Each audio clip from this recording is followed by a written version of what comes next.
anak seorang laki-laki, maka dinamai anak kanda baginda itu Payatu Antara. Hatta berapa lamanya maka Payatu Kermanjana pun matilah. Syadan maka Payatu Antara pun kerajaanlah menggantikan ayahanda baginda itu. Ia menamai dirinya Payatu Nakpa. Selama Payatu Nakpa kerajaan itu senantiasa ia pergi berburu. Pada suatu hari, Payatu Nakpa pun duduk di atas tahta kerajaannya dihadap oleh segala menteri, pegawai hulu balang, dan rakyat sekalian. Arkian maka titah baginda, aku dengar kabarnya perburuan sebelah tepi laut terlalu banyak konon. Maka sembah segala menteri, daulat tuanku, sesungguhnya seperti titah Duli yang maha mulia itu. Patik dengar pun demikian juga, maka titah Payatu Nakpa, jikalau demikian kerahkanlah segala rakyat kita.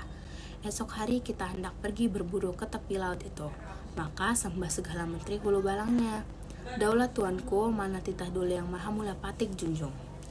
Arkian setelah datanglah pada keesokan harinya, maka baginda pun berangkatlah dengan segala menteri hulu balangnya, diiringkan oleh rakyat sekalian. Setelah sampai pada tempat berburu itu, maka sekalian rakyat pun berhenti dan kemah pun didirikan oranglah. Maka baginda pun turunlah dari atas gajahnya semayan di dalam kemah dihadap oleh segala menteri hulu balang rakyat sekalian. Maka baginda pun menitahkan orang pergi melihat bekas rusa itu. Hatta setelah orang itu datang menghadap baginda, maka sembahnya, daulat tuanku, pada hutan sebelah tepi laut ini terlalu banyak bekasnya. Maka titah baginda, baiklah, esok pagi-pagi kita berburu. Maka setelah keesokan harinya, maka jaring dan jerat pun ditahan oranglah. Maka segala rakyat pun masuklah ke dalam hutan itu mengalan-alan segala perburuan itu dari pagi-pagi hingga datang menggelincir matahari. Seekor perburuan tiada diperoleh. Maka baginda pun amat heranlah, serta menitahkan menyuruh melepaskan anjing perburuan baginda sendiri itu. Maka anjing itu pun dilepaskan oranglah. Hatta ada sekira-kira 2 jam lamanya, maka berbunyilah suara anjing itu melayak. Maka baginda pun segera mendapatkan suara anjing itu. Setelah baginda datang kepada suatu serakan tasik itu, maka baginda pun bertemulah dengan segala orang yang menurut anjing itu. Maka titah baginda, apa yang disalahkan oleh anjing itu?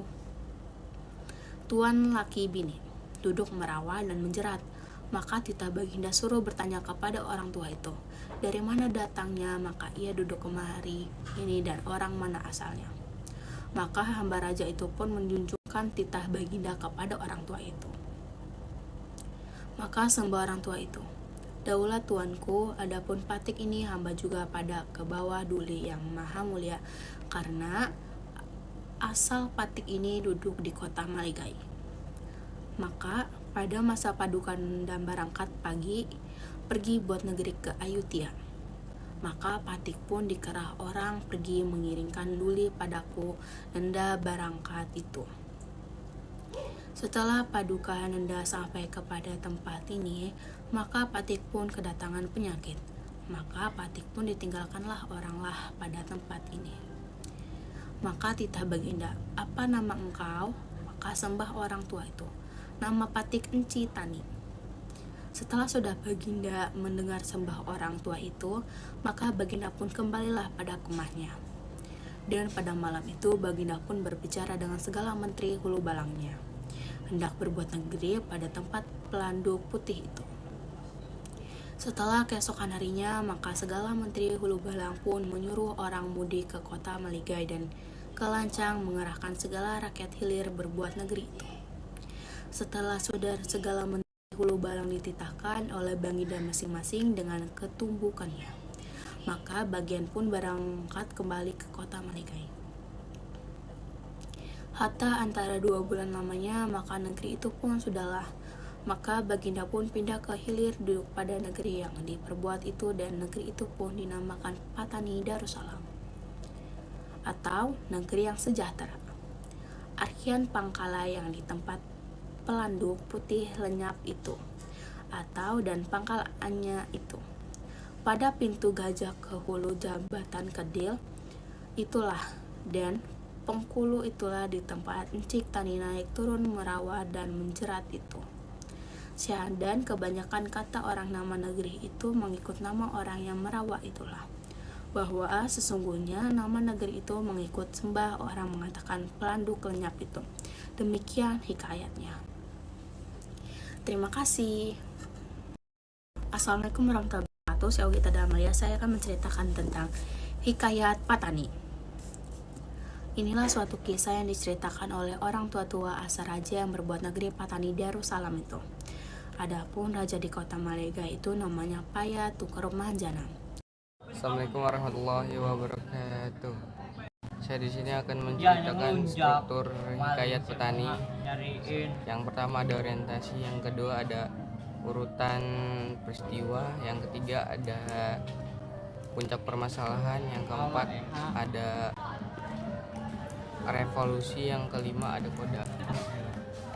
Terjadi kalian terlihat aja sih. Assalamualaikum warahmatullahi wabarakatuh.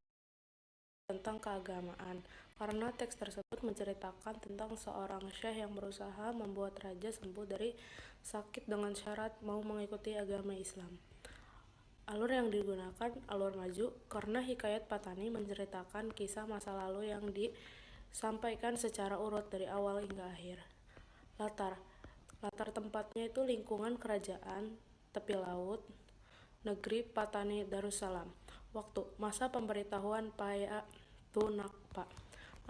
Amanat pentingnya gigih dalam berusaha, perlunya menolong orang yang membutuhkan pertolongan, tegas dalam bersikap dan memiliki pendirian, dan patuh kepada raja, pemerintah, atau pemimpin.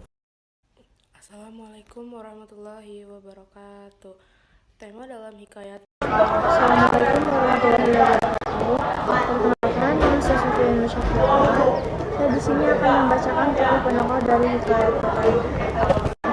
Yang ke-1 ada Payatunakpa, dan yang kedua ada Syahid.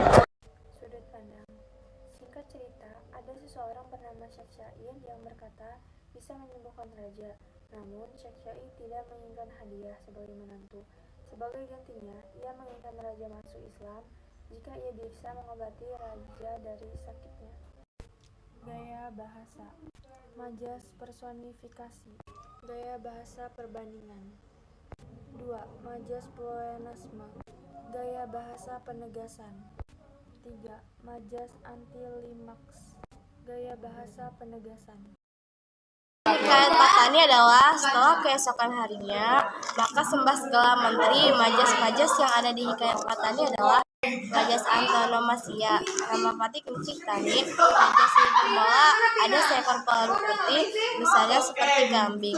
Majas Mil, Daulat Tuanku, semula seperti titah duli yang maha mulia itu. Ketika dengar pun demikian juga. Widya juga nulis ge. Maka segala rakyat pun masuklah ke dalam hutan, mengalah segala perburuan itu dari pagi-pagi hingga datang menggelincir matahari. Cukup sekian. Wassalamualaikum warahmatullahi wabarakatuh.